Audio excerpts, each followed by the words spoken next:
I never know if you're there or not. So, I know you're there now. You just popped up on my little screen here.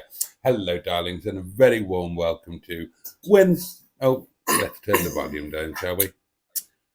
Professional, that's me. A very warm welcome to Wednesday Night Live.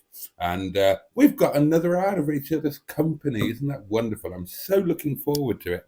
And I hope you've had a splendid day. And I would like to wish a very happy birthday to anybody whose birthday it is. And the only person whose birthday I know it is the customer who had his birthday party in the restaurant tonight and who absolutely definitely won't be watching this because he doesn't know that I do YouTube.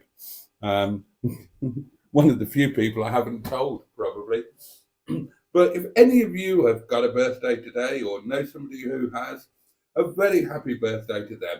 And if you'd have come to the restaurant, I would have given you ice cream, like I did all the people who attended the birthday party. God, that was hard work. Excuse me.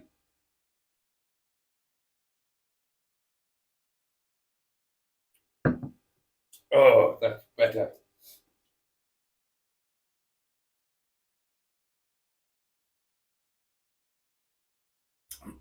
Cheers, my lovelies. So, normal rules apply. We'll be talking all sorts of nonsense. Obviously, I want to know what you had for lunch and what you had for dinner, how your day went, and just generally how the heckety thump you are. Little update from John to begin with. He sent me a lovely voice message earlier on that I totally didn't reply to because I'm rubbish like that. Excuse me. The normal live stream frog in throat. I don't know why I'm waving like the Queen going past.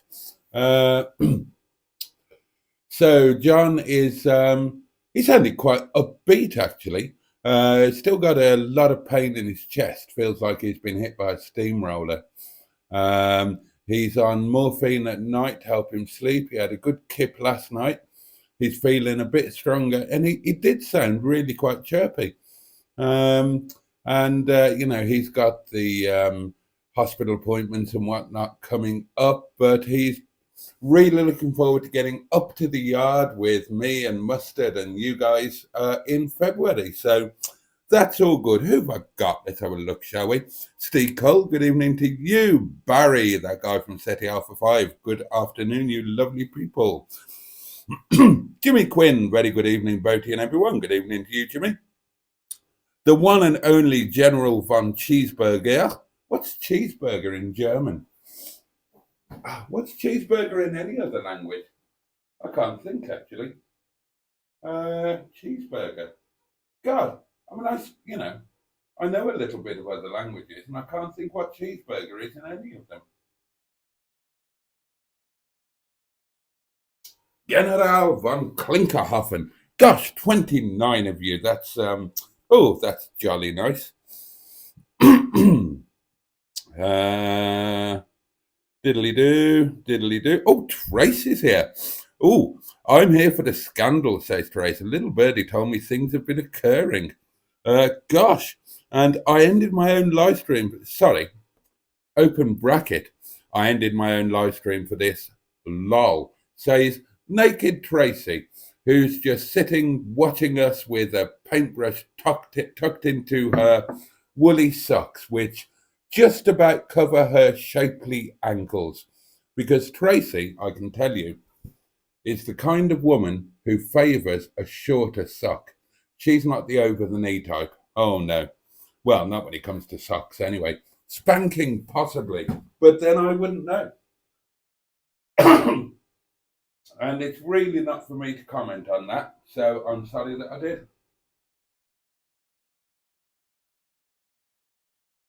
Spanking, eh? Now there's a thing. What age were you when spanking ceased to be a punishment and became an enticing promise? Uh, Boaty, change your chat to live chat. Good shout. I will do that now. I'm going from top messages to all messages. And it will now show me all messages, including potential spam. Right, where did I get to? Thanks for that. Frank is with us. Frank G _05. Barry Scrotter is here. Who's just done a lovely thing? Somebody has. It's Frank G. Bless him. Evening all. Thanks for the live, Boaty, he says, on a £4.99 super chat. Oh, I'm going to be all over hearting that. Thank you very much indeed. That really is exceedingly kind of you, and I'm jolly grateful. I mean, I keep saying it. If I was not on a live, if I was on something else, I'd actually show you the breakdown of my very, very moderate income. And the vast majority of my very moderate YouTube income, and it really is very moderate, it pays for, what does it pay for? My YouTube income, my monthly YouTube income pays for 2 weeks of gas. So thank you for paying for 2 weeks of warmth and hot water in my home. I really am very grateful. What was I talking about? Oh yeah, but if you saw the breakdown of that, then it doesn't come from advertising revenue, I can tell you that. The vast majority of it comes from directly from you guys in terms of channel memberships predominantly, and the lovely little super thanks and super chats and those little things that that so many of you are kind enough to send. And yeah, as I said, when you put it into real terms like that, I hadn't thought of it in those terms before. I literally just worked it out. But yeah, you guys you guys keep me warm for 2 weeks out of every month. So at the moment, it's 18.5 degrees here. Oh, I know you did, John. I know you did, and I've just mentioned the voicemail that you sent me. And good to hear you sounding positive and upbeat, mate. Yeah, so I'm reasonably comfortable at the moment, and that's entirely thanks to you, because it is today, the 10th of January, and you are keeping me warm until my birthday on the 14th of January, and after that, I'm on my own.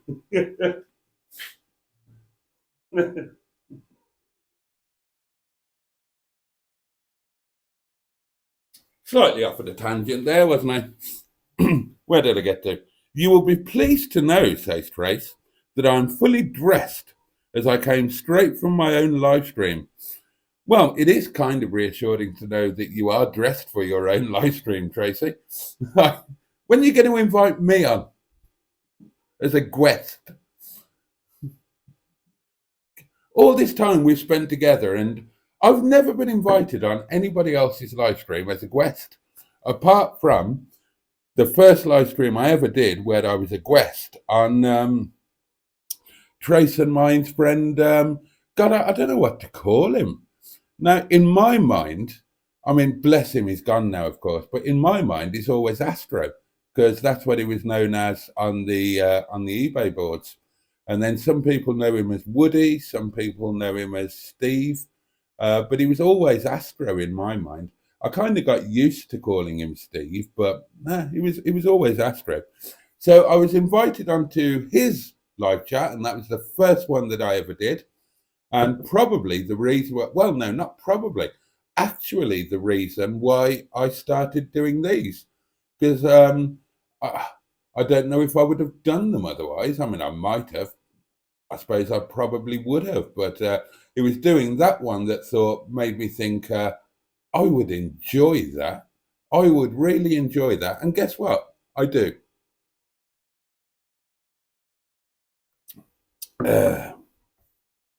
Don't freeze your wine, says Andrew. Oh, and he also says, good evening, everyone. Good evening to you, Mr. Spotty Buffy. Although I quite like, now I've had a go at your surname, I rather like it. Butty Geeg. Butty Geeg. I like it shaken, but that's my personal and private business. Neil is here. Neil Gibbons, aka the Gubernator here. How are we all? Good evening, Neil. Bad Books is here. Good evening, all. Good evening to you.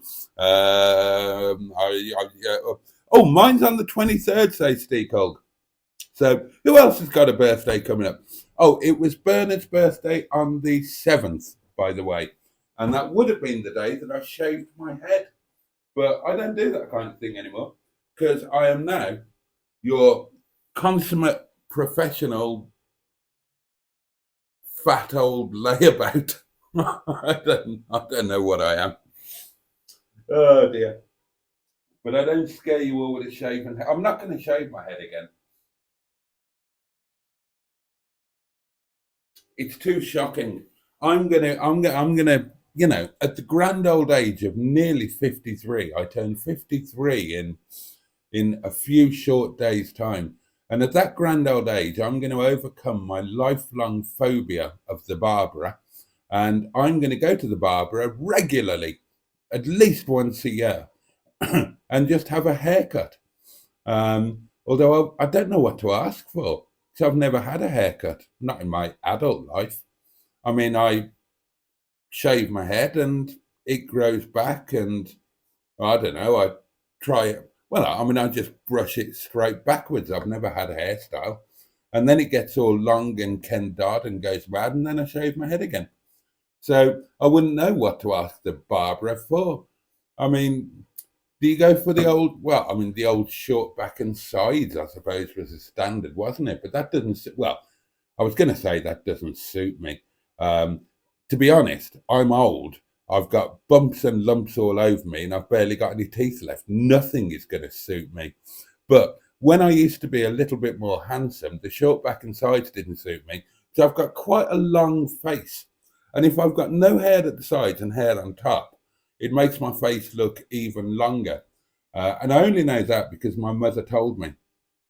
Um, Bless her. Oh, yeah. And just a little shout out to all of you who have lost one or both of your parents. I'm sure many, many of you will have.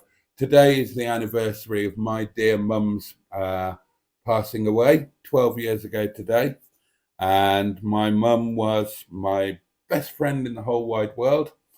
And throughout the whole of our lives, we never went a day without contacting each other, you know, either by text or phone call or whatever. She actually had to snuff it to stop me bothering her by saying, "Hey, mum." So, yeah, here's a toast to all of you and who have lost a parent, and to all of the parents up there with whom, hopefully, if you believe in that sort of thing, we will one day be reunited. And they may be looking down on us. And Mum, if you are looking down on me, I'm really sorry for some of the things you'll have seen me do. Don't judge me. Oh, somebody else has done a nice thing. Who's done that? Oh, Neil. Oh, God, you're going to make me cry, you lovely big man. May she rest in peace. She raised one hell of a man. Bloody hell. Oh, well, she would love to hear that. And I'm very grateful for the fiver, Neil. Very grateful indeed. Mum was, I've done a video about her, of course, and how impossibly difficult her life was. And she was the strongest person that I've ever met, even stronger than my father. She was the one and only person in the world that my father was afraid of, and he was afraid of her with bloody good reason. Because she had a bigger mean streak in her than him, only for those that deserved it. And it was lovely over the course of today that I've been messaged by multiple people who were very kindly telling me how much they miss my mum, and also how much of an inspiration she was to them. Mum was, Mum was a nurse, a very highly qualified nurse, and a very senior nurse who worked in some quite high up positions. I mean, she was dual trained, mental health and general. She was she was a hospital sister and then a hospital matron. And then she went into industry, having done her OHNC, and she worked as an industrial nurse for quite a few years. She was she headed up the medical department of a very large nationwide brewery, um, and refused to bring any of the free drinks home for my father, much to his chagrin. She used to give it to all other people instead. Um, and and then she ended her career in the nursing home industry, where I worked with her on many, many, many occasions because of Mum being Mum. Then I was trained in all of that, and she would use me as mostly unpaid labour. I've worked in that sector until very recently, all of my adult life on an ad hoc basis, and with who's done that? Jimmy Quinn, bless you. Have a drink on your mum's memory. That oh, Jimmy, that's really sweet. Thank you all. Oh, you're so kind. And I didn't plan to talk about mum, so I'm sorry if I'm talking about some personal stuff here, but she was brilliant. She was, as I say, I actually worked with her, well, for her, really. I was a member of staff, and there was a short period where I actually did it full time when I was in between. I was in between other things, and the nursing home where Mum ended her career. It was two floors, and the upper floor, which Mum ran, was an EMI unit, and downstairs was an EFI unit. And I actually ran downstairs for a short time. I was qualified to do that. I couldn't have run the EMI unit, I didn't have that qualification, but I had the NVQ 6 or 7, I think it was. So that even though I didn't have a full nursing qualification, I was qualified to run an EFI unit, which is a non-nursing unit, basically. But she was the biggest and staunchest defender of the patients, and she was amazing with the staff. Good staff, or staff who wanted to be good, loved her more than anybody else in the world. Bad staff lived in fear of her, literally in fear, because my mother was bloody ferocious. And Mum's funeral, which I suppose I'd been dreading, turned out to be absolutely riotous. It's a ridiculous thing to say, but I enjoyed it. I enjoyed it. I don't know if that's weird, but I genuinely did. Um, the place was packed to overflowing. So many people came, and so many people spoke so movingly about her, and it was wonderful. She had a hell of a send off, and I packed her up. Packed her up. What a thing to say.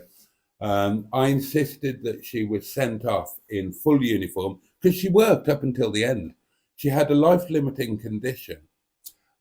She was 73 or 74 when she went, and she never retired, worked right up until the end, when she wasn't in hospital, because she never ever wanted to retire, had no interest in that whatsoever. She was about the work, and she was about the work and really good holidays. So she would want to work her ass off for 10.5 months of the year, and then have, who's done that? And then have amazing holidays for the other month and a half. Oh, bless you, Ross. Thank you so much.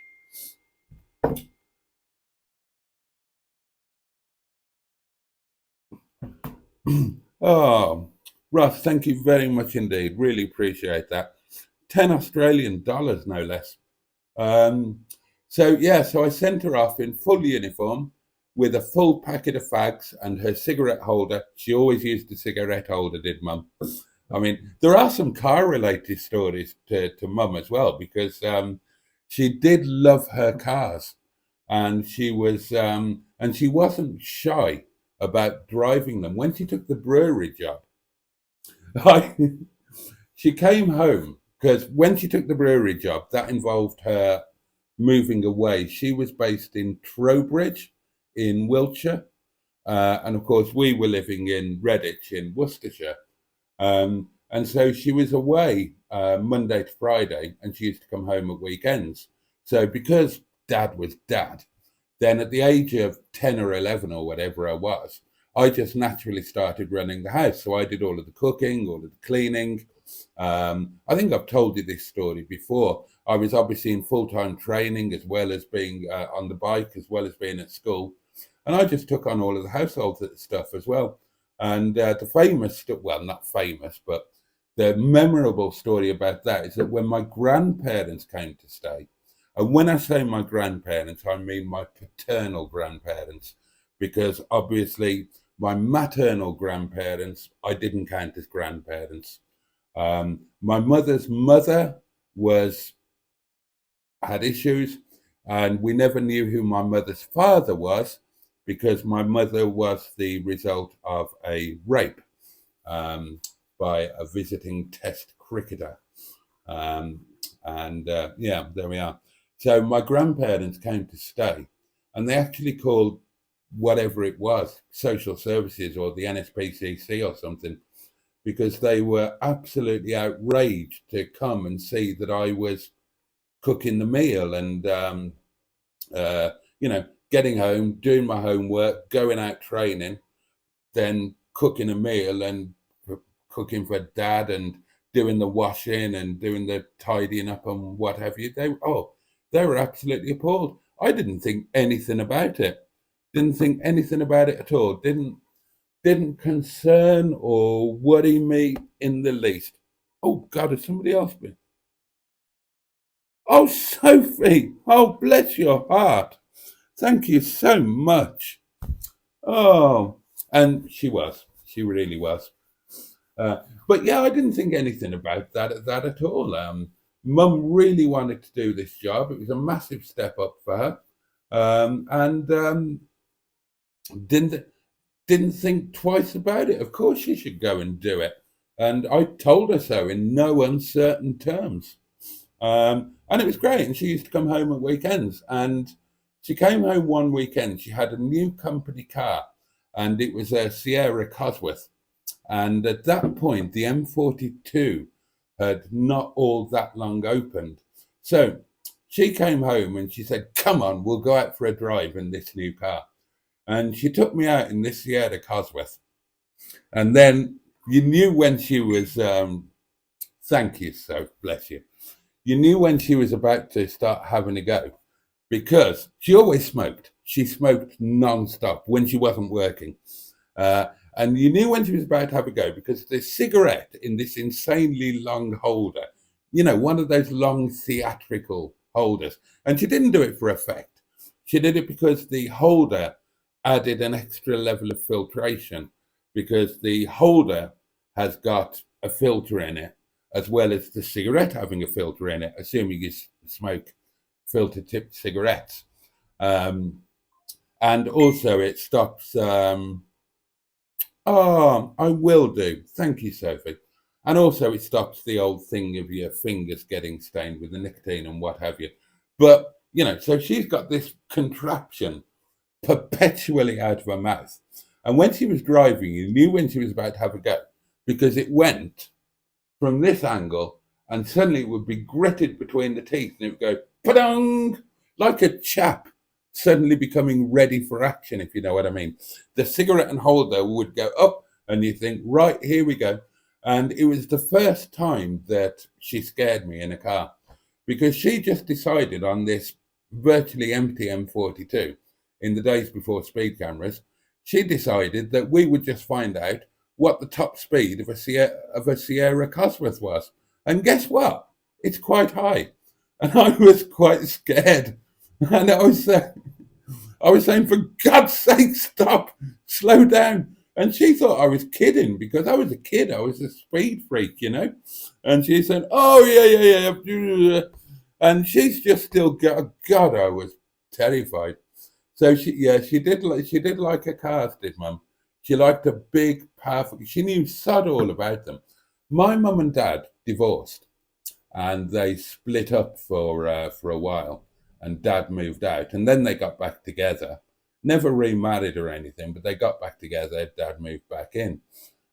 She needed to buy a car when Dad was away, and I remember being in her bedroom on the phone looking through the auto trader, and this is absolutely true, by the way. All she knew about the car was that she wanted it to be huge, she wanted it to be powerful, and she wanted it to have great, big, wide tyres. So she rang up about this car. I can't remember what it was. And she was talking to another woman about the car because the other woman's husband was out. And I'm listening to the conversation. And she's saying, "Well, how big is the engine?" And the other lady's saying, "Well, I don't know it. I mean, it kind of takes up the bit under the bonnet." And oh, God Almighty! So she had no clue about mechanicals or she just about understood liters, you know. So as far as Mum would, but brake horsepower or anything like that, that would be beyond her.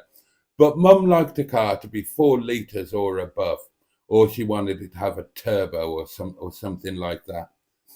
She loved a great big, bless her. I'm trying to think what car she had when she died, and it would have been. Oh, I can tell you what it was. I'll tell you what it was. It was a 3 liter V6 Honda Coupe. She was quite fond of that one, although she thought the engine was a little bit too small and the tyres were a bit too narrow.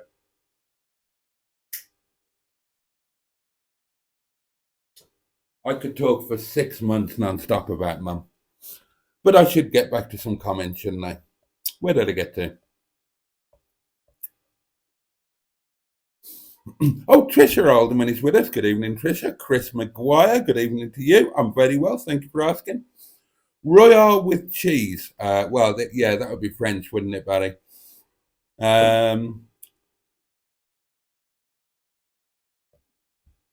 Oh, hello. Mustard's here, or was here. He's done it. He said he was going to do this.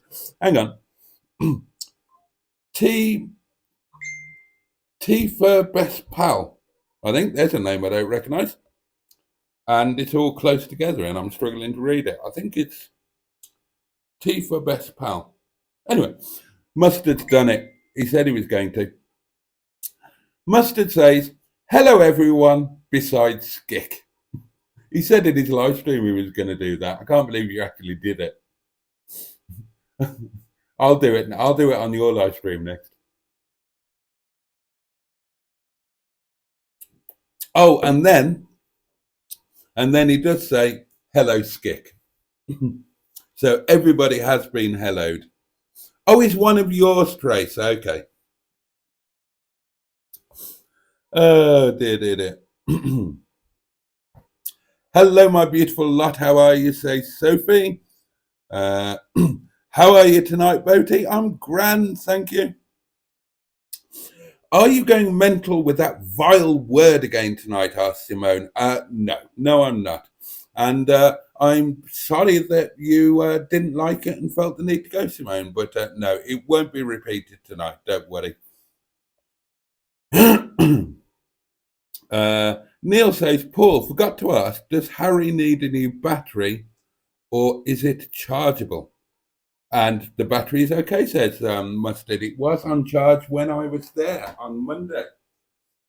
And when I left, I think it was showing 13.7. Oh, I'm so sorry. Something around there.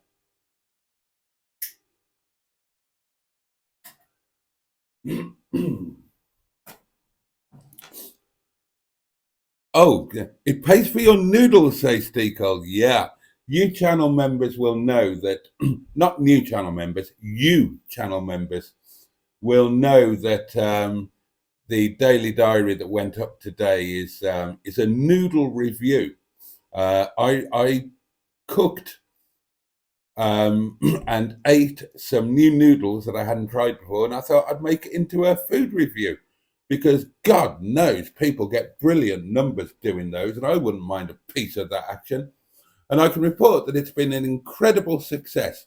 It has already had, in the space of just 18 hours, it has already had, and I'm sorry if you think that I'm showing off, 19 views. So pretty impressive. I think you'll agree. And you non-channel members, and channel memberships are available from a very reasonable 99 pence per month. You non-channel members will have the joy of seeing that tomorrow.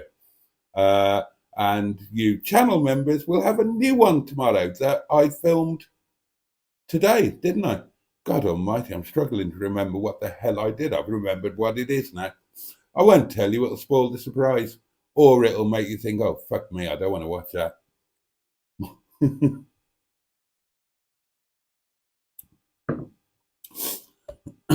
Now, good question from Mark here, Bad Books. Right. Was last night demonetized? Obviously, it should have been. No, it wasn't. I told you the more filth I put in there, the more YouTube like it. No, I was expecting last night to be demonetized, and it absolutely wasn't.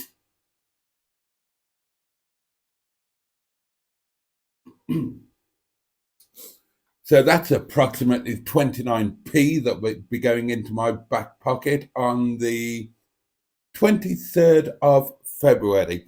That's about what the live streams normally earn, somewhere around 20, somewhere between 25 and 30 pence, which, so if you work that out as an hourly rate, works out at, well, on a Monday, it works out at about 11 pence per hour, which is probably 10 pence an hour more than I'm worth, in all fairness. Oh dear. Tracy was topless. I always called him Astro Steve, says Trace. He loved being called Woody, and I never knew anyone who called him that. No, I never called him Woody. Never did. The year of the Streetwise, says Skick, is going down like a lead balloon so far. Now, I want to talk about Streetwise, or Streetwises, or however you want to term it, but I better get through these comments because I might be a little bit behind. Joe is here. Evening, Jason and chat. Good evening to you, Joe.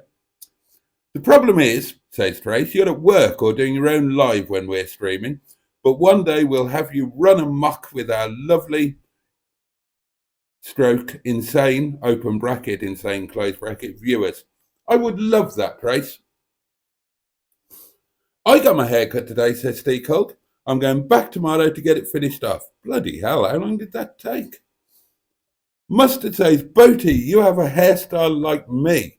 Well, I haven't got the full Jennifer. I haven't got the Jennifer Aniston, mate.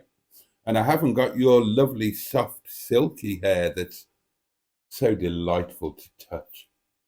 Did you enjoy tonight's video, by the way? Mustard and Boaty collect their first takeaway lunch of 2024. I really enjoyed that one. I enjoyed the whole of Monday. It was us back to being us. And I really enjoyed that trip to the Milkston Road. I loved the video. And tomorrow night's video will be the actual lunch. And that might surprise some of you. In terms of what we spake, in terms of that of which we spake. In it, bruv.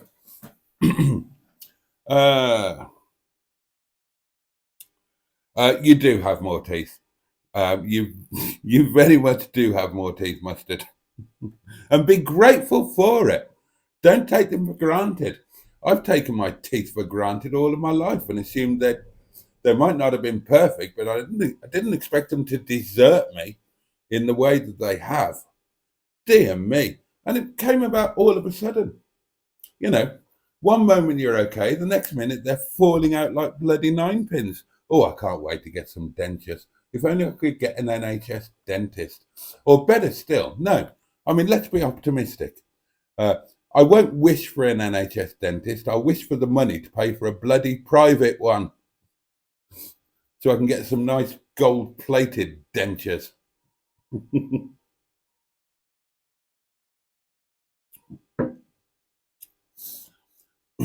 Tracy, says Jimmy Quinn, let Boaty do a live with you. That would be funny. Thank you, Soph. I lost my mum when I was 14, says Barry, and lost dad when I was 9. Oh, God, that's awful. That is awful. Losing a parent is awful, says Joe, and he knows, sadly. But you must keep all the good memories in your heart. Yeah, that was actually a comment on my Facebook post today that, you know, we're blessed by having the memories, and we really are. We really are.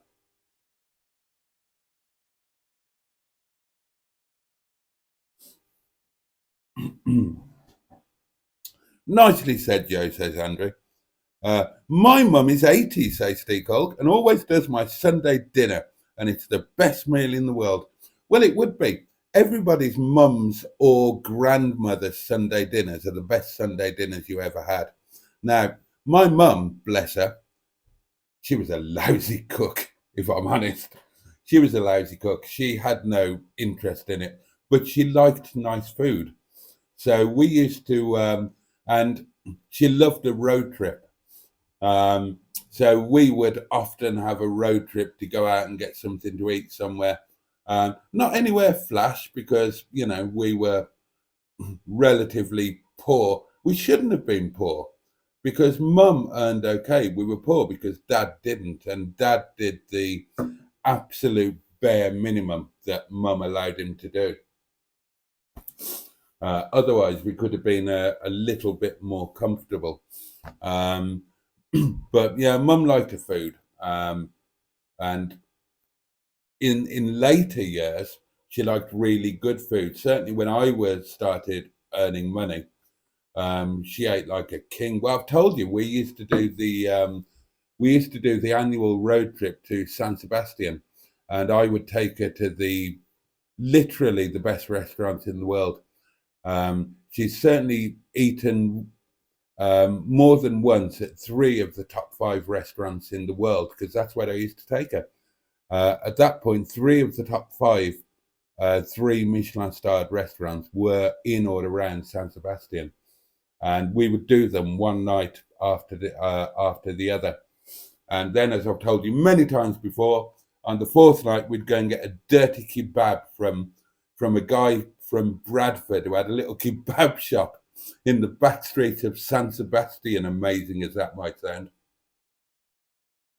But my grandmother, my Welsh grandmother, her Sunday dinners were a thing of joy and wonderment. Everything fresh from the garden. They, you know, grew all of their own vegetables and whatnot.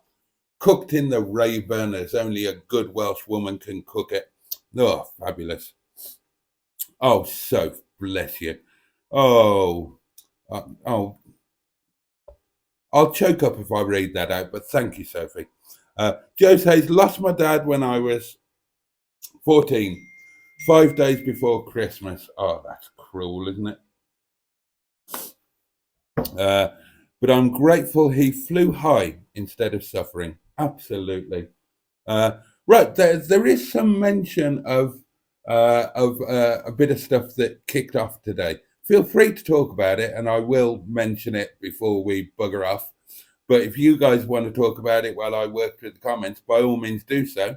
And when I catch up with the comments, with those bit of the comments, we can chat about it. Your mum would be very proud of you, Jason, says Joe. You've succeeded in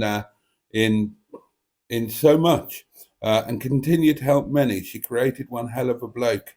Um, that's really kind of you to say. I'll be honest, it took me a while to get there. I've not always been this guy, and I will be completely honest about that. Um, I've always partly been this guy, but not totally. Um, I was, when I was younger, I was driven by acquisition of money. I was driven by material possessions, and I was driven by very. This side of me has always been a part of me. It's not a construct. It's not something I invented. There was just some other shit in there as well, and I had to get all of that out of my system. So, for example, having money, the acquisition of wealth, being viewed as successful in the eyes of others, that was tremendously important to me. Um, and not necessarily for bad reasons. My parents struggled their arse off to give me a decent start in life when they didn't have the money to do it. Because after Dad's nervous breakdown, I was taken out of the public school, which means paid for school, and thrown into a secondary modern. And we moved on to a council estate, and times were hard for quite a while. You know, secondhand clothes, all of that sort of thing. But they tried to make sure that I had everything that I needed to be a success. And the thing that I loved that they did for me, and I've done it for all of my children, is that I would never want a child of mine, and they didn't want me, to be placed into a situation where you can feel less than because of something relatively meaningless. Do you know what I mean? So things like, if you were in a really nice restaurant and you didn't know which cutlery to use. So if you've got a properly dressed table, and you don't know which knife and fork you're supposed to use for which course, or which way the port should be passed around the table, or made to feel less than because you don't understand a word that somebody uses, vocabulary. It's quite easy to be an intellectual bully if you choose to be. And if somebody happens to have a lesser vocabulary than you, then it's quite easy to belittle them purely through the use of words. Or there are other intellectual ways of doing it, talking about literary references.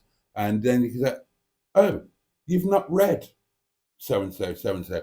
And my parents weren't having any of that. So they made sure that, money or no money, and it was no money, that I was brought up to be equipped to deal with any social situation. And it worked because, as I became an adult and worked my way through adult life, I found myself in many situations that could or possibly should have made me feel really out of place and really awkward and really out of my comfort zone. And they never did. Whoever I met, whatever situation I was in, I always felt perfectly comfortable and equipped to deal with it. And I've got my parents to thank for that. And because they did all of that, and also for just personal ambition, and for my grandparents who were so disappointed in my father, then I always wanted to do well. And that side of me did kind of take over.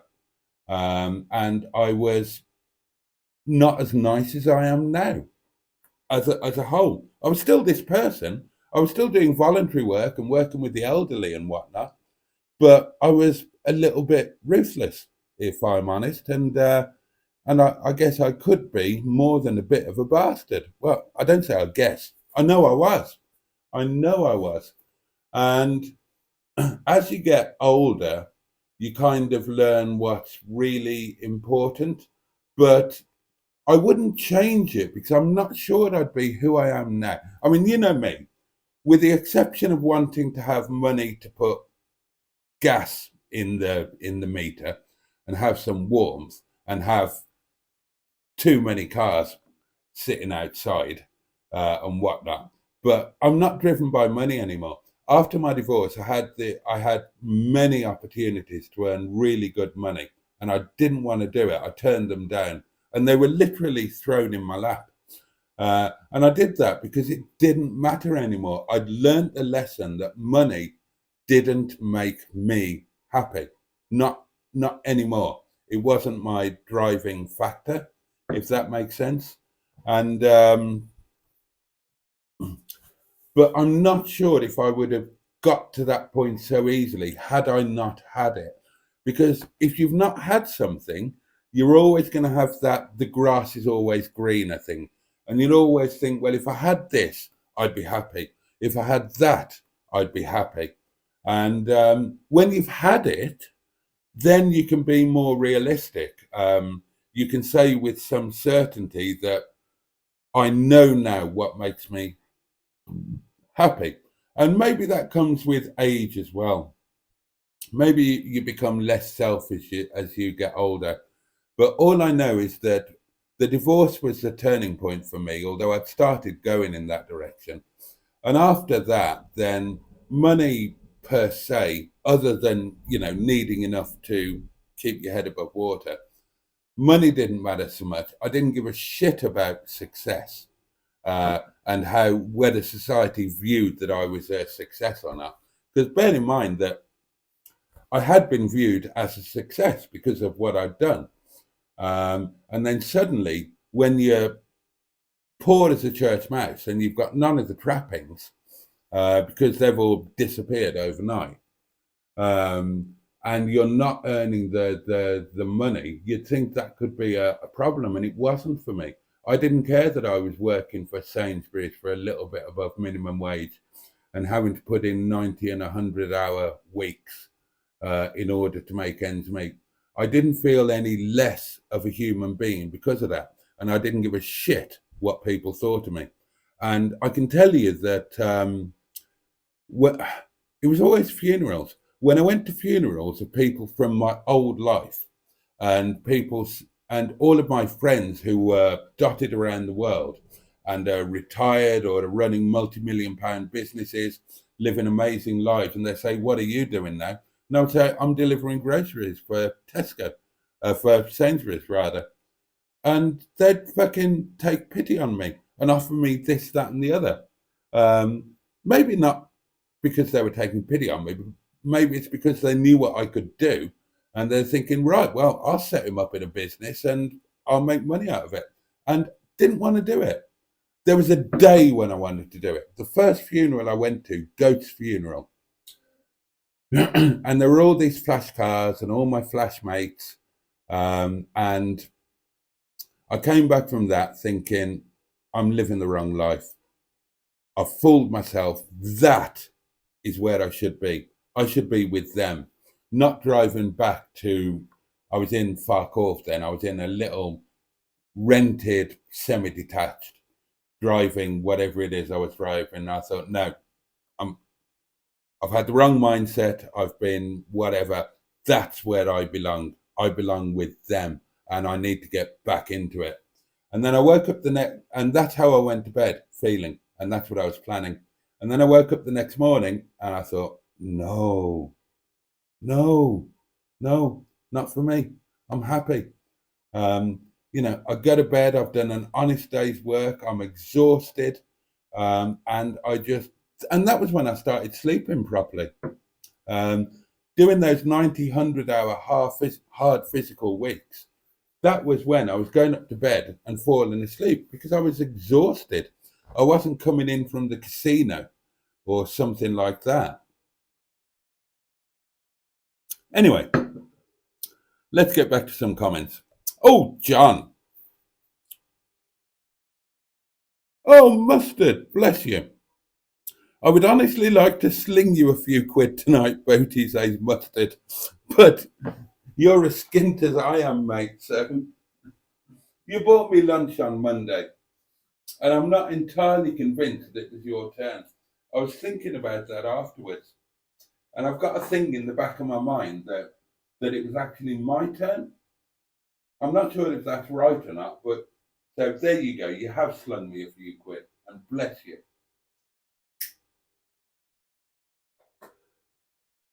It's definitely my turn on Monday. Oh God, and there's going to be three of us. Oh, John says, hey chat, hey Boaty, I'm doing well today, all is well. Still feel like a steamroller ran over my chest. My hands are still numb and tingling, but I'm still here. Yeah, you are, mate. You're still here, and you're still going to be at the yard in February. He's a bloody battler, is our John, isn't he? Isn't he? Seriously? God Almighty.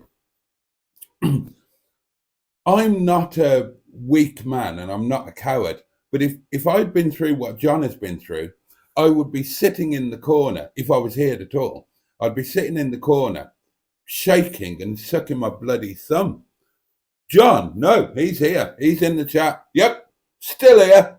All right, my chest feels like I've been run over. My hands aren't working properly, but I'm still here and I'm coming to the yard in February.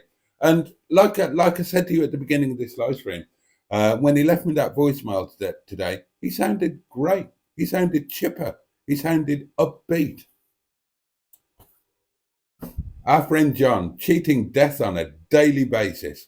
And I reckon he's going to do so for many, many more years to come.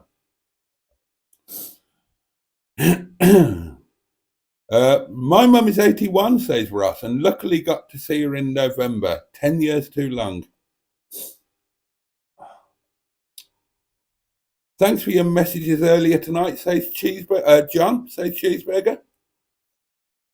I've been in the Bangla tonight. I'm guessing that's an Indian restaurant. Oh, and Skick is bursting into song. Memory, all alone in the moonlight. I can smile at the old days. I was beautiful then. Oh, Skick, you old romantic. You'll have the heating paid all winter at this rate, says Cheeseburger. Well, yeah. And I'd take it, mate. I would take it. I'd ramp that heating up to 20 degrees, so I would.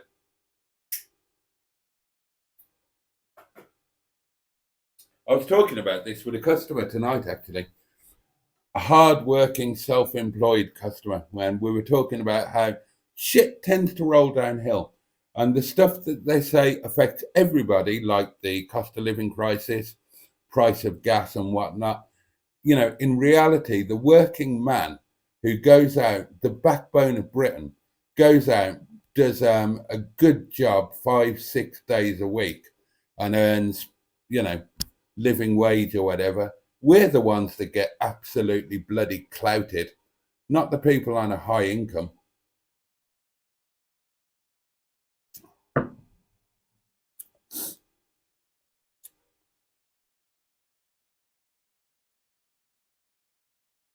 Oh, bless you, Joe. I haven't got any money to send Jason, so I will send you a massive virtual Joe hug, and I will take it.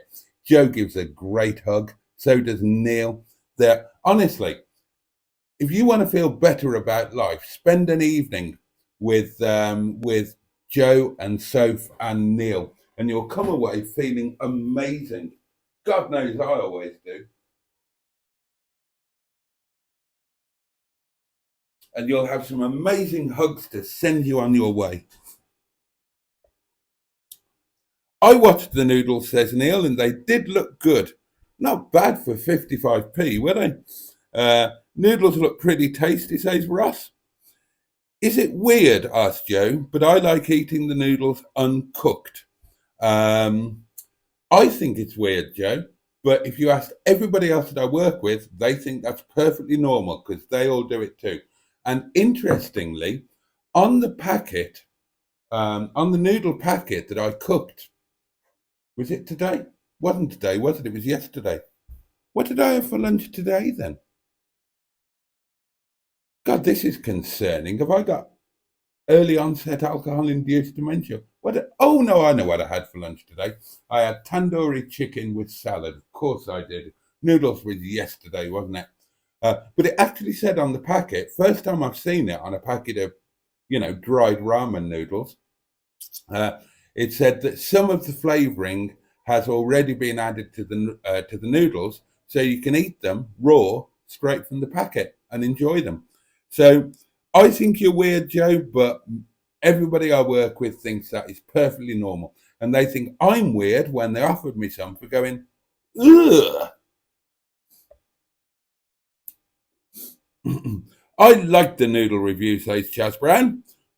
Look, good value, Boaty.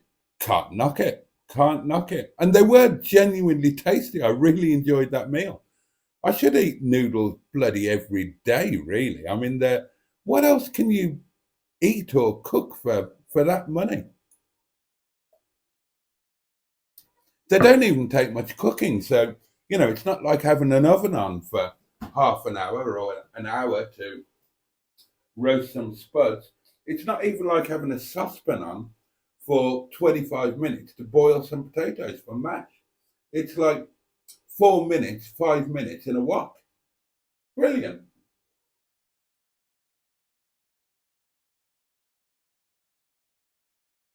In fact,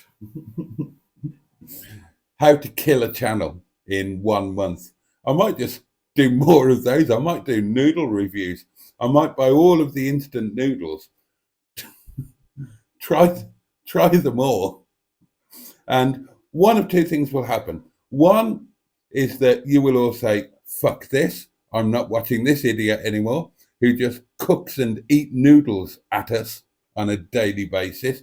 Sod him! I'll put all of my effort into watching Captain Mustard twice instead, or I will become known as the Noodle King, and all of the noodle companies will send me enormous amounts of money to promote their noodles." I like the sound of that, actually. Right, that's it. From now on, every daily diary is going to be a noodle review. And sorry, but I'm after the noodle millions. It's a bit late, but I'm here, says Name Me -1. Well, welcome. Better late than never, my dear chap or chapess, because I don't know to whom you are. Well, I just don't know, do I? I mean, -1 is that -1 chromosome? I don't know. God, I'm going to have to lump you in with Sheetan, aren't I, and call you they, them, there. I've not seen the latest Do Lunch vid yet, says Andrew. Well, nobody has. I mean, assuming you've seen the one with James, then the latest Do Lunch vid will go out tomorrow night at 1919. And I genuinely think you might find it interesting. It's a little bit different. I mean, I haven't actually watched it yet, but from what I remember of the chat, it's a little bit different. Oh, the granny with the van was hilarious, says Ross. Joe says I need to catch up on the videos. I'm behind with a few. I'm not in the group, says Trace, and would love to know what happened. Lol. Cheeseburger says WhatsApp was interesting. Joe says, Tracy, it's my fault. Yes, it actually was. Andrew says, Trace, it blew up big time, and big, I mean big. What the bleeding hell happened, says Trace. I heard the enemy infiltrated.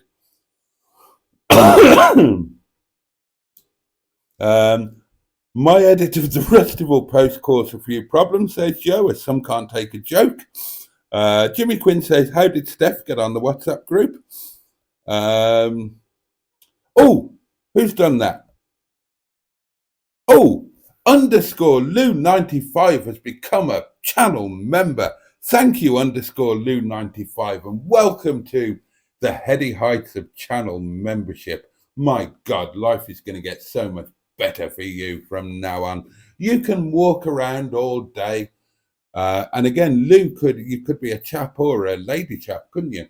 But you can walk around with your head held high if you're a lady chap, or if you're a chap, you can walk around with your hand in your pocket and feel cocky all day, knowing that you are a wonderful Boaty's World channel member, one of the bogs, one of the select few, that amazing handful of people. Oh, fucking hell, I've frozen my wine.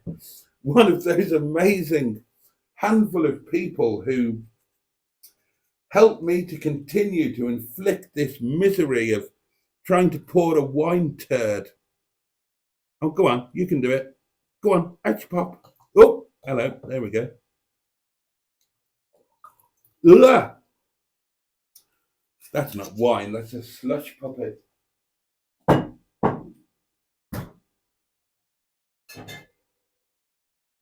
Let's dilute it with some of the non-frozen stuff. There we go. Staff curry for supper tonight, because, I know you like to know these things. And I'm looking forward to it. I'm hungry again tonight. I really am hungry. Restaurant was busy. I haven't grazed tonight. I had half a chicken pakora and 4 fries, and that's all I've eaten at work. And I should point out that eating at work is actually eating between meals, and I shouldn't be eating anything at all. I'll just get that in there. That's my confession.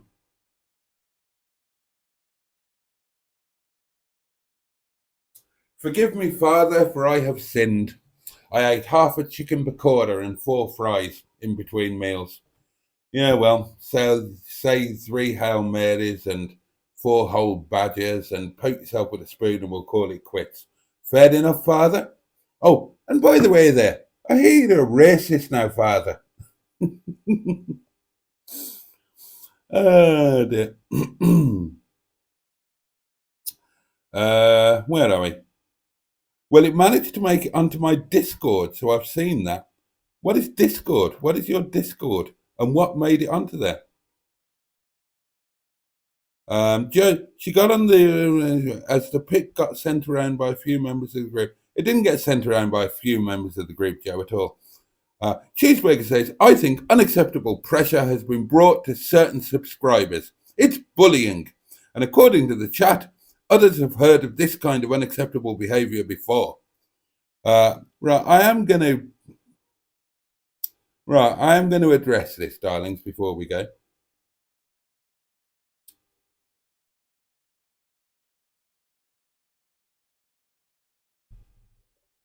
Okay, just reading this. You can read these for yourself. I'm not reading all of them out. Hold on.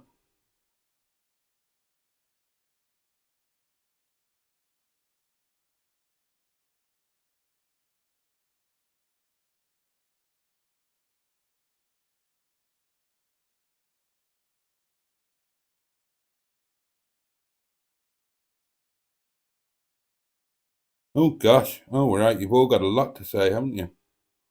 Okay.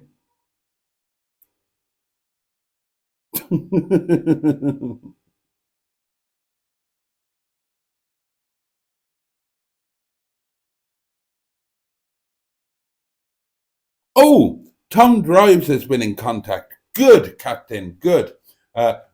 Is he booked in? Have we booked him in? I shall look forward to doing that one.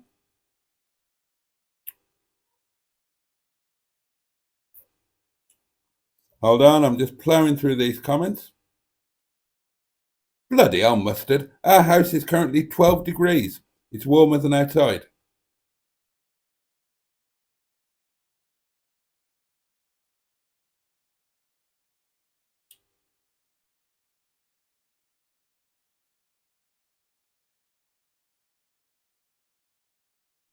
Okay, right. I've read to the end of the comments, and right, let's talk about this thing then, shall we? And I'll give you the top, middle, and bottom of it.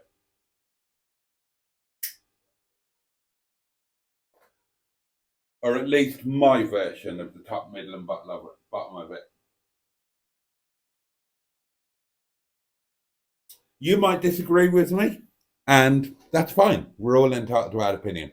But here is my take on things. And certainly I can tell you to a certain extent what has happened.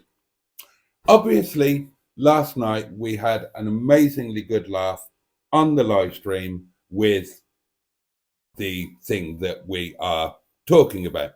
If you didn't watch last night's live stream, then none of this will make sense, unfortunately. If you did watch it, then you know exactly what we're talking about. Now,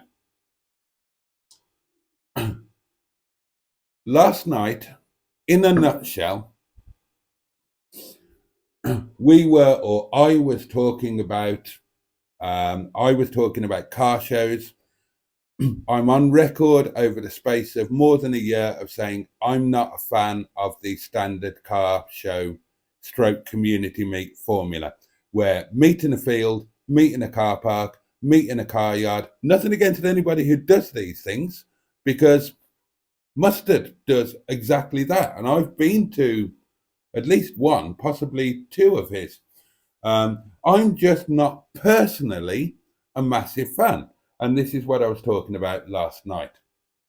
And I was saying that my idea of a meet, each to their own and all that, my idea of a meet would be meeting somewhere where there's a nice pub and we can go in and have a nice meal.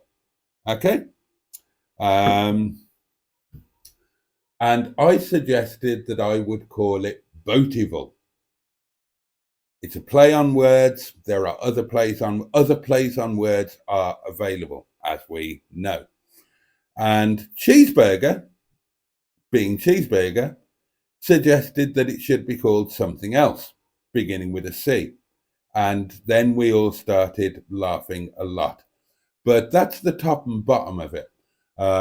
However it evolved, I was talking about doing our own community meetups, calling them Boatyville, and that got changed to something beginning with a C. No problem. The word is a little bit offensive, or can be deemed to be offensive. Simone didn't like it. Simone left. That's a separate thing. I could talk about the etymology of the word. I could talk about it being used in Chaucerian literature. I could tell you all about the wife of Bath prologue and tale, but that's probably for another video. So that's how it happened. And suddenly, at the end of last night's live stream, we've got a community meetup that's called the word beginning with C, rather than Boatyville, which begins with a B. Unfortunately, at some point,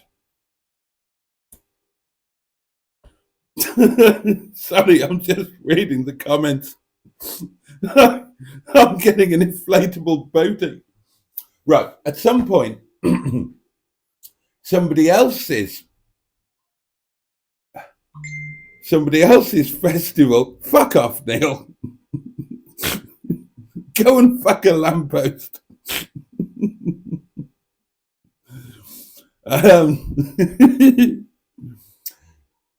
One of our esteemed brethren, altered a real life.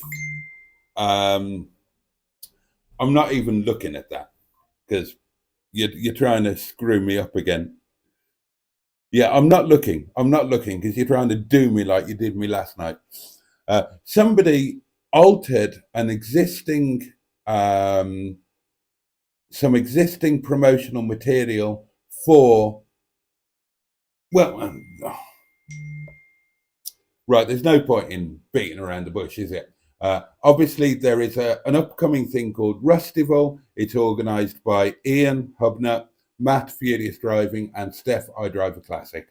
And one of their promotional material was altered so that it showed the C word name, and it mentioned us, Boaty's World, it mentioned Mustard, and it mentioned them. So apparently that was a thing. What happened today, just to set the record entirely straight,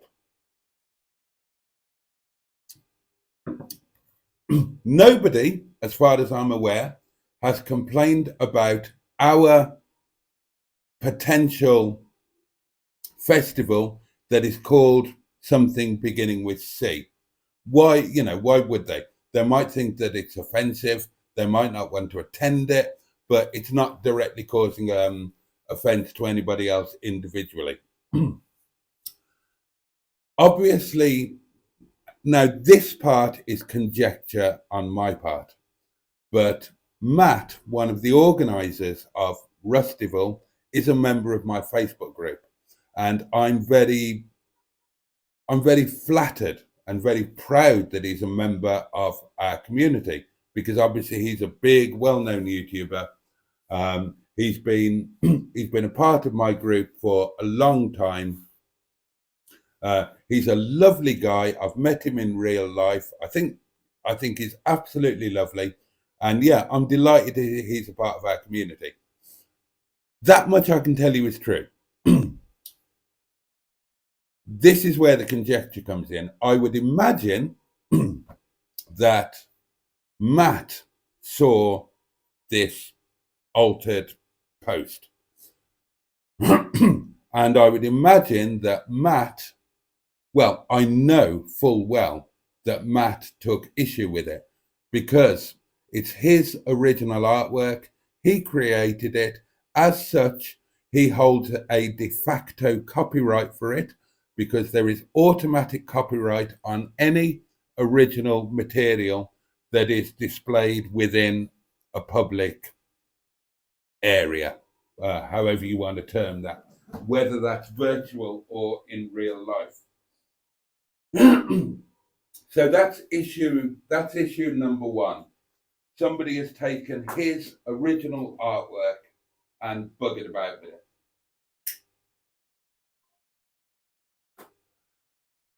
And obviously,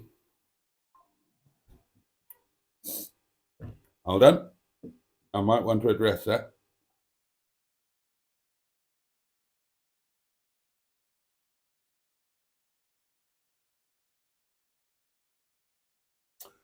Okay, Neil's making the point that his original artwork contains company logos, and he's asking, does he have permission to use those? I don't know.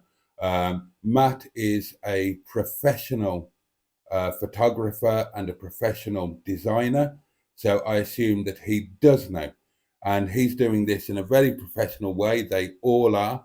So it's not like me doing something or Mustard doing something and just ripping something off the internet. I am going to assume that if he has put it out there, then I'm assuming that he has done so entirely legitimately. That's just my assumption, because, you know, we're talking about a proper thing, if you like, a proper business thing that money has been invested into. It'll be costing them a lot of money. These things are not inexpensive to do. So anyway, so yeah, number one, the original artwork has been buggered about with. And then number two is that from a business point of view, and this isn't just it's not just a personal or YouTube thing, it's a business thing. This is a business venture that three professionals have gone into and invested their money into. So somebody has taken their promotional material and made it appear in a way that is going to be very disadvantageous to their brand. And this appears to have been done in conjunction with myself and Captain Mustard. Now, if somebody took my restaurant logo and plastered a C word all over it, then I wouldn't be happy. If somebody took my singles, and my singles is trademarked, by the way, as well as being copyright, because my singles logos, they are all, it's original artwork, it's original to me. I've trademarked them. I've trademarked the name as well. If you go onto my singles, you'll see a little TM, a little trademark mark on it. And I have got copyright on all of the images. So if somebody took those and used them for their own thing, and that own thing was offensive and likely to reflect badly on my real thing, I wouldn't be happy. Certainly, on a personal basis, when on another YouTuber's live stream, people were saying things about mine and Mustard's business, and that was just talk on a live stream. It wasn't actually printed material. I was not happy, and I got in contact and I said that what you're doing is technically illegal and it's unpleasant and it's unfair, and I'm not happy about it. And they said, well, it's just a joke. And I said, not happy about it. And you guys all backed me up. And you all said, we're not happy about it either. It's out of order. So let's not be hypocritical here. If we're going to nick somebody's, even if it is meant entirely as a joke, if we're going to nick their material, make it appear massively disadvantageous and so on, obviously they're not going to be entirely happy about it. Now, in fairness, nobody has come in shouting the odds. Nothing like that at all. So don't think that they have. There've just been a couple of messages going about saying, you know, can we do something about this? It's not great, is it? And yeah, we absolutely can do something about it. It can be taken down, and it has been taken down, and that's it. That's an end to it. It's a storm in a teacup. It was not intended to go the way that it was. There was no malice intended, none whatsoever. It's all a little bit unfortunate, and it's all done with now. So where does that leave us? Well, if we want to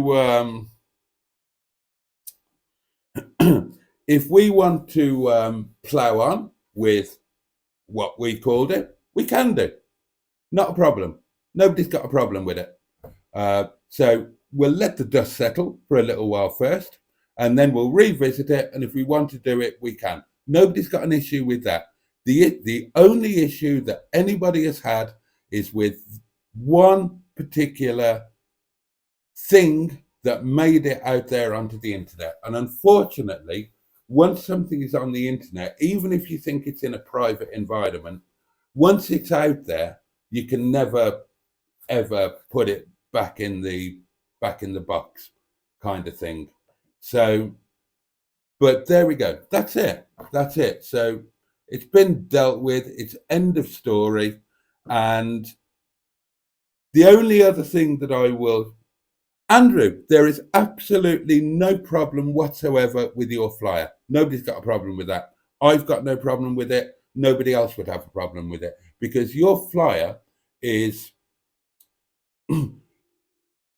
well, A, it's not ripping off anybody else's genuine business promotional material, and B, it's not offending anybody else, because it's making it very clear that the C Word Festival is based about the guy who is the C word, me.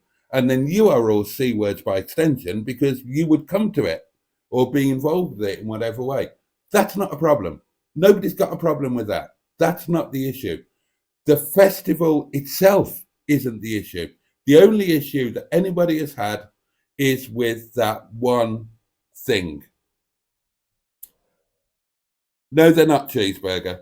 And no, they're absolutely not. They're not trying to suppress that in the least tiny bit. Nobody has mentioned that. Nobody's trying to stop me or us or you from doing it. Not a problem at all. The only issue that has been raised is with that one thing. And to be honest, I mean, I'll defend us, and I'll say it wasn't meant with any malicious intent. It wasn't meant to be seen widely or generally, and you certainly weren't meant to see it. But the fact that it got out there, or that it was seen by, I'm not going to try and defend that post, because honestly, I think it's indefensible, on the grounds of damaging somebody else's business, potentially damaging their investment, and on the sheer legal grounds of breaching copyright. So, but it wasn't meant with any malicious intent or anything like that. So it's gone now, and I suggest that we just draw a line under it.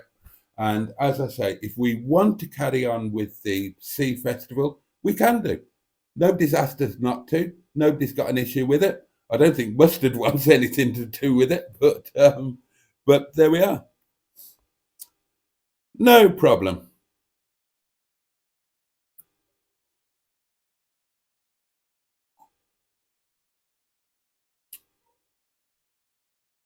Exactly, Neil. Exactly.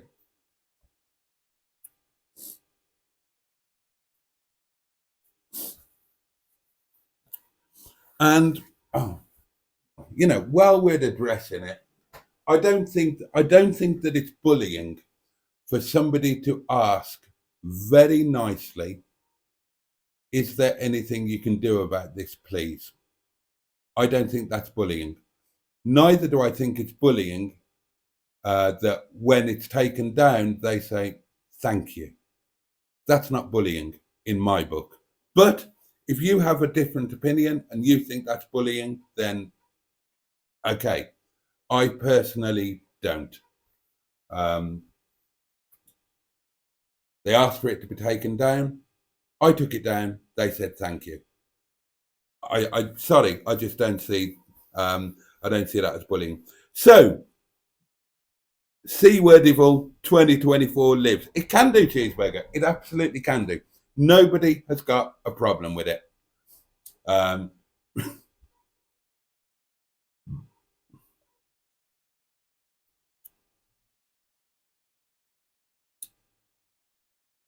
no, Neil. I can tell you from the horse's mouth that the message was very, very please and thank you indeed, as you would expect. And people were just surprised. Other people as well, because there have been other messages. Nobody has messaged me directly, but people were surprised that Mustard would be involved in that, because of course it had Mustard's name on it, as well as my name. Now they're not surprised that I would be involved with it, because obviously they think I'm a total asshole. But they were a bit surprised about Mustard, and as I say, as far as I'm concerned, then the people involved in that business, and I stress business that money has been invested into, um, you know, many of you have had your own businesses. If somebody did that to you, I doubt that you would laugh it off as a joke. I know that I wouldn't. And I know that I didn't when it happened to me on Simon's live stream.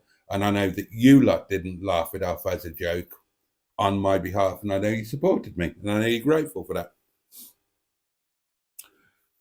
That's very kind of you, Mustard.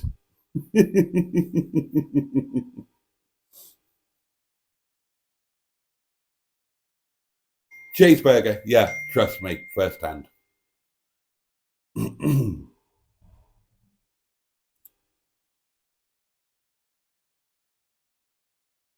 So, yeah, so let's just draw a line. I suggest that we all hang out down the Winchester Club for a week and just let everything settle back down again. And then if we want to plow on with our with our festival in that name, nothing stopping us from doing it. Nothing whatsoever. That was never the issue. And absolutely trust me on that. I'm telling you I'm giving it to you absolutely straight. So it's done and dusted, and we can just forget about it. And Neil, your stickers need not go to waste, because I still stand by last night on the live stream. I think it is a hilarious idea. A hilarious idea. Now it's going to offend some just because of the name and the nature, but I'll take that. I will absolutely take that. I'll take it like a man, Mrs. Miggins. So I'll totally take that, and we can absolutely do it. We just have to be absolutely clear that we're doing our thing. We're having a laugh at ourselves, and we cannot make it look as if we are trying to either rip off somebody else's thing or abuse them, because that's just not a nice thing to do. And why would we do it? I mean, the three people in question. Um, Now, I've never met Ian, but I've got no reason to think that he's somebody that we should automatically dislike. Um, Matt, I have met, and he's just the loveliest guy ever. So I would never want to do anything that would financially affect Matt or would upset Matt. Absolute, or even that would make him think badly of me, because he's a really nice guy. And when I met him, he did everything that I asked him to do with a cheerful smile on his face, even though I didn't buy any of his merch. So he's lovely. And Steph, um, I speak as I find. I've never met Steph. I have had conversations with her in messages and via email, and I found her perfectly pleasant. So I've got no axe to grind there either. So, you know, why would I want to upset them? I wouldn't. And equally, and this is nothing to do with bullying, why would I want to antagonize three of the bigger fishes in the pond in which I'm trying to swim? That would be daft as well. So there you go. That is it. Neil! No, Neil, please don't reach out and offer him a sticker. But seriously, that is it. It's done. It's done and dusted. A request was made. I took it down, and they said thank you, and that's it. That's it. Any other messages are coming from other people just saying, "Oh, I'm a bit surprised about that," but there you go. All done and dusted. Done and dusted. Kippers and custard. So please don't, you know, bear any grudges or think that anything is going on or anything like it. It's nothing like that. Flash in the pan, done with, finish. And next week we can talk about, God, I'm going to have to get used to, oh dear. We can get used to organising our future community meetups. Oh God.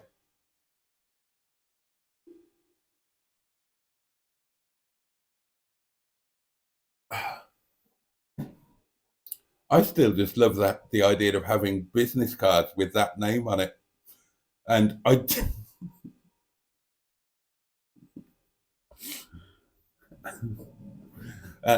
Cheeseburger, that video title would be a bit inflammatory at this point in time, so I probably won't go there. I'll bloody well use it next week, though. I actually want. I've had a glass of wine now, haven't I?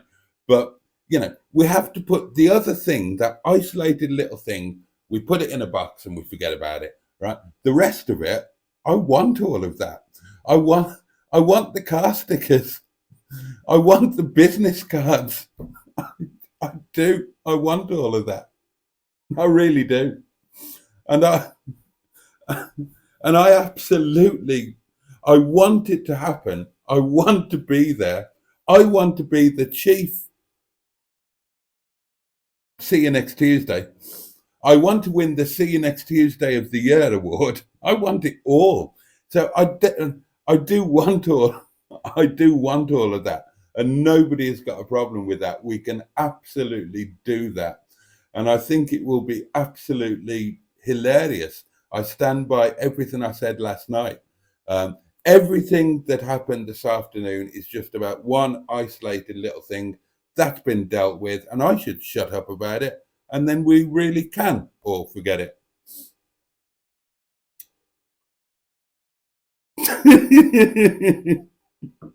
I'm trademarking the name, and I demand you take it down, said Cheeseburger. Bugger off. Um, Neil's ordering the business cards now. I mean, we do need to give it a week just to you know, let everything settle down, and then we'll make it clear that we're just doing our thing. It's nothing, no reflection on, nothing to do with anybody else. This is us being us, and we're going to do it magnificently. And I will be proud to hand out those business cards. And just in case, no, I'll do that in a Facebook thing. I'll do that in a Facebook thing. But so there we go, darlings. As Cheeseburger rightly says, the festival that he named and is probably going to claim expenses for and royalties.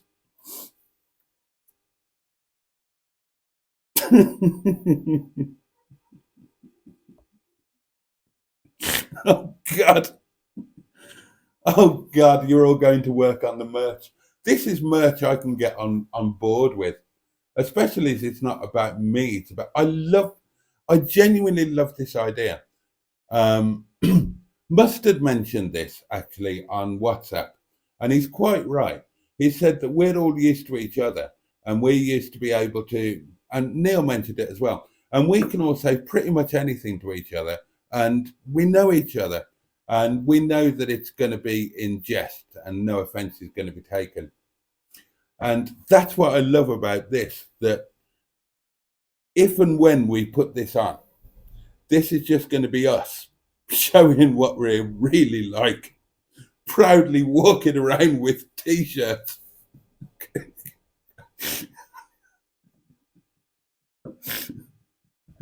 This is Untival, and I'm a...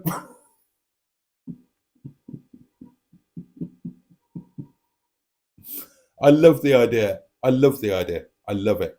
I love the idea that t-shirts, business cards, the whole 9 yards. Oh dear, oh dear, oh dear. And we do need to make this happen, but we will do it in the right way, and it'll be hilarious. We love taking the piss out of each other, says Andrew.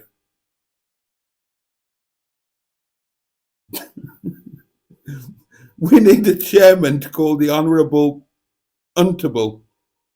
Well, I'll make the first nomination. I'm going to nominate General Cheeseburger as the chairperson or person. I will make the first nomination there. I was perfectly happy to say Skick. I was just waiting until the end. We'll do the poll tomorrow. It's 12:30. I was looking forward to my start cutting half an hour ago. I will nominate Neil as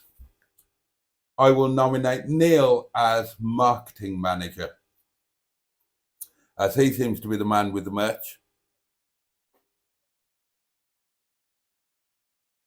Oh, God above. Shut up, Cheeseburger. You're not being paid. I'll bring you some Momo.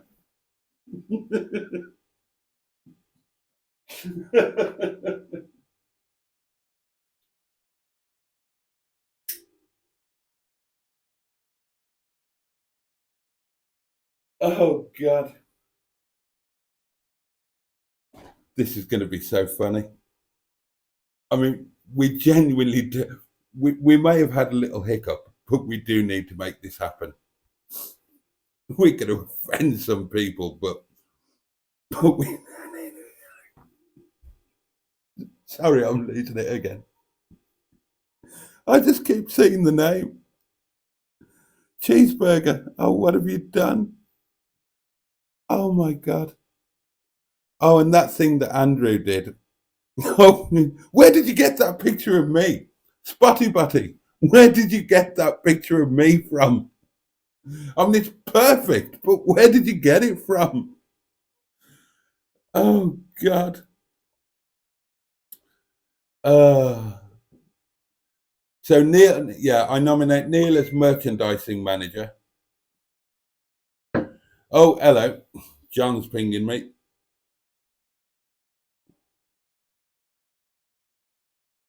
Quite right. We absolutely do. Yeah, exactly. Exactly.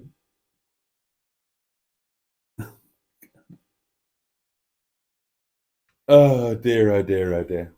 Right, I need to bugger off, darling. Say your good night. I need to get something to eat and calm down.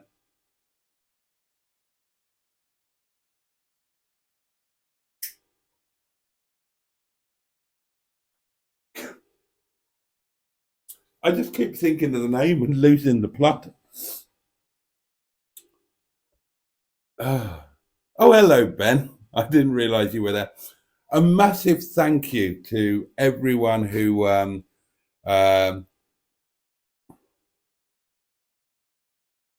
Jimmy, it's already been done, hasn't it? God. At some point in this spring or summer, people are going to be walking around with t-shirts of my face between a woman's legs. And as I actually said, I genuinely said this to Mustard. We were talking about Andrew's artwork, and I said it discombobulated me. And he said, "Why?" I said, "Because normally I'm facing the other way when I'm in that particular area."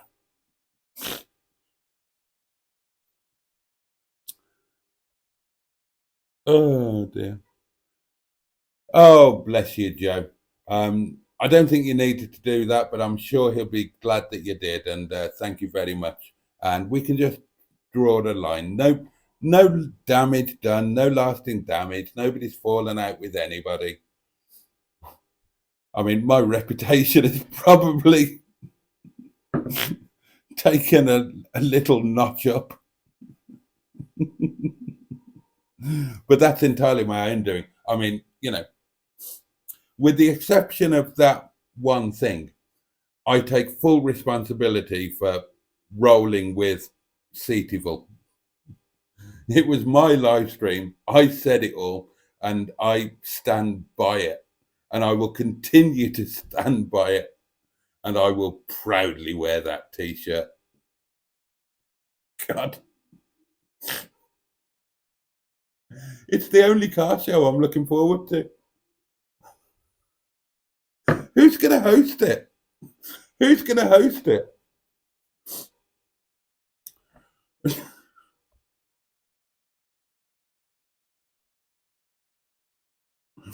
Who's actually going to host that? Can you imagine?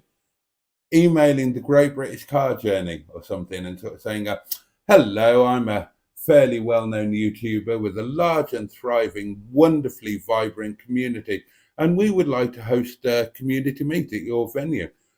It should be quite good for you.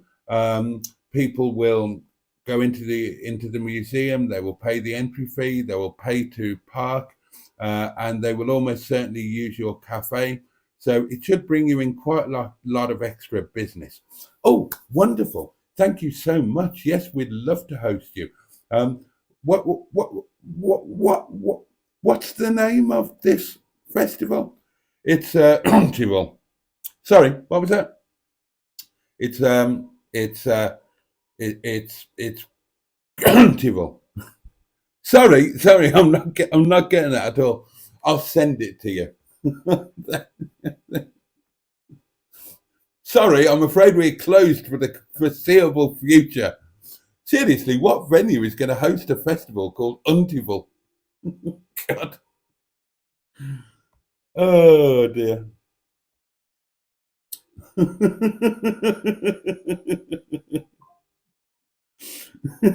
Well said, John. Yes.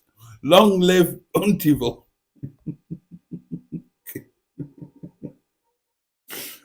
Oh dear, oh dear, oh dear.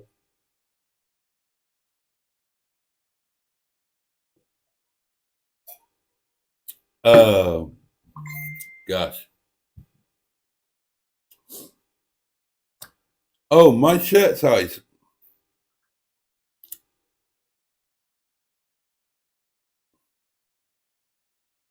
Yes, they definitely do cheeseburger. They definitely do. Um, Shirt size, Neil. I'm XXL or 48-inch chest, and mustard is, well, I don't know what mustard is. Probably about the same, maybe one size smaller.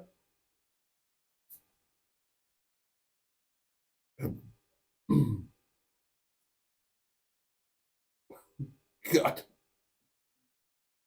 Uh, all I can say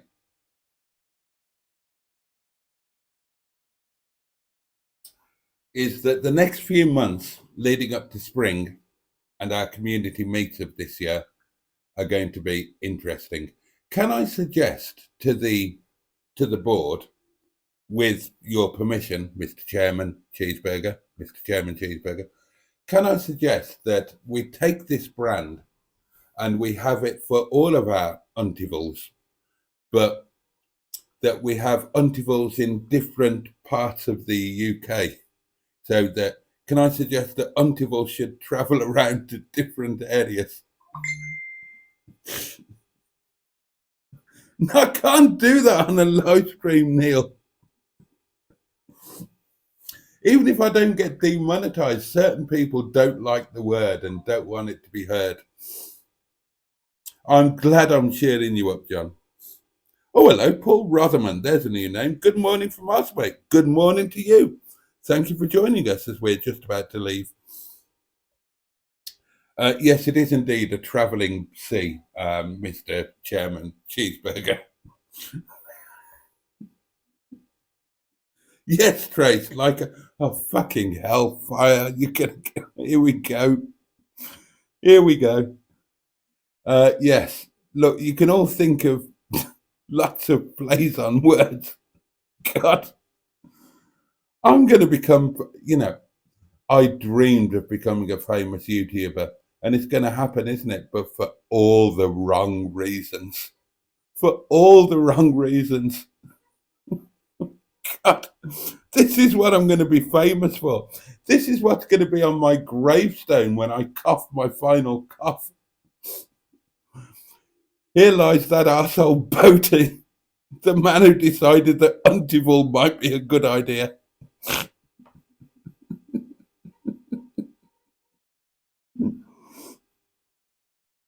Oh dear. God. It's going to be an interesting year. Darlings, it's now 1:45 and I really do need to go. I really do need to eat. Some sleep might be quite nice. There is some other stuff going on that I've just not had time to tell you about.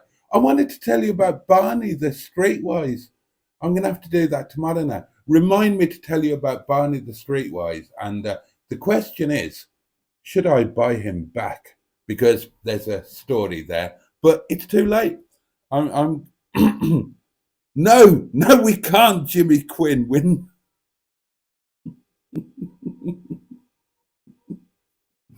Right.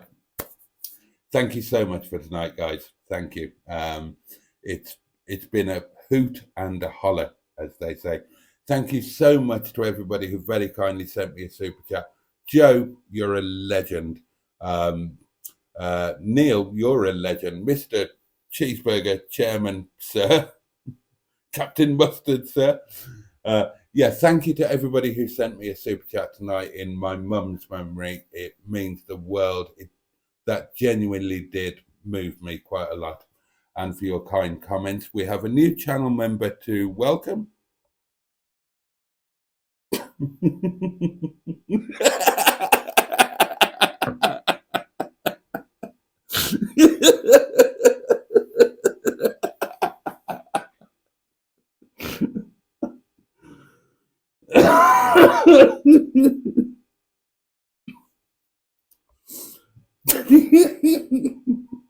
I'm sorry. I'm sorry, but Trace has just topped you all. Right. Simone will be in bed now. I apologise for this little bit of language, but I have to say it. Trace has just come out with, I hear you the cunt now, first. I hear you the cunt now, father.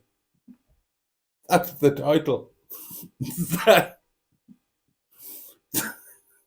dare I? Dare I call this live stream that? Do I dare do that? Oh, Trace, that is genius. God. You're a cunt. Oh, God.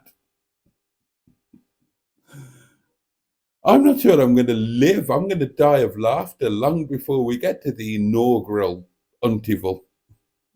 I'm going to have to get used to calling it Untival with a silent C. That's what we could do. For anybody who says that it's offensive, maybe that's what we should do. Obviously, in all of the publicity, it's going to be Cuntival, capital C, right? That's what it's going to be. But maybe we should say that the C is silent and we all call it Untival. And that way we can say, well, who are we offending? It's a silent C. It's Untival. What's offensive about that?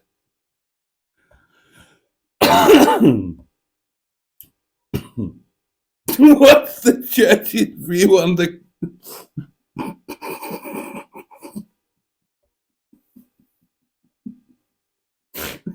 Oh, God.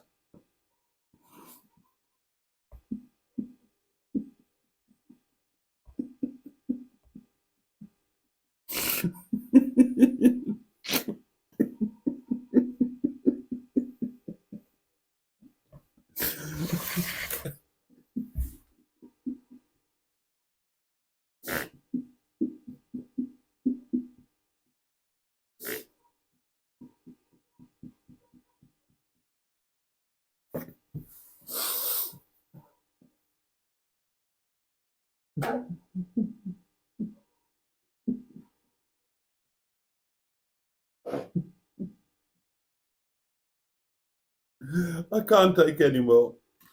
I can't.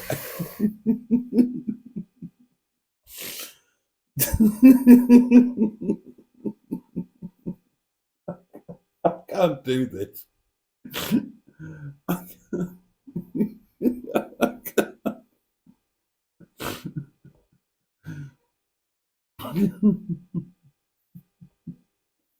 I can't keep doing this. God. Oh, dear God. Oh, I love you all so much. I really do. Neil, that was the straw that broke the camel's back. That was the one that broke me. The farm takes up most of the day.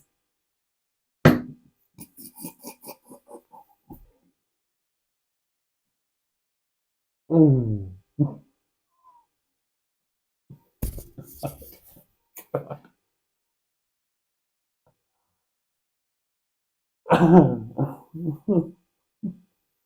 Can I go and have my curry now, please? Thank you. Thank you to you all. Thank you for the lovely super chats, the kind words about Mum, and a warm welcome to our new channel member. I can't say it.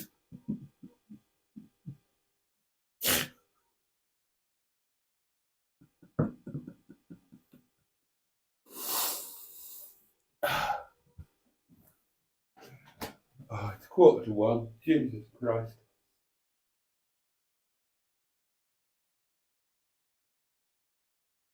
Right. Listen up, you bunch of unts.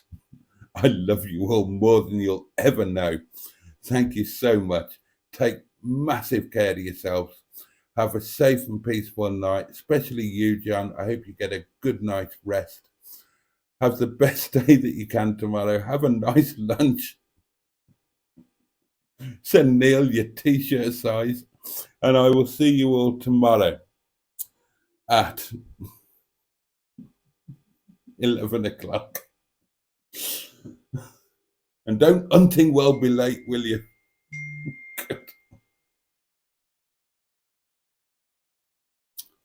Right, that's it. Bugger off. Bugger off. You've done enough damage to me for one night. Oh my God.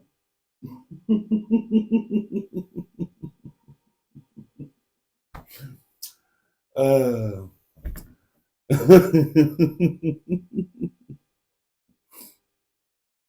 Good night, darlings. And prepare yourselves for 1 month of noodle reviews.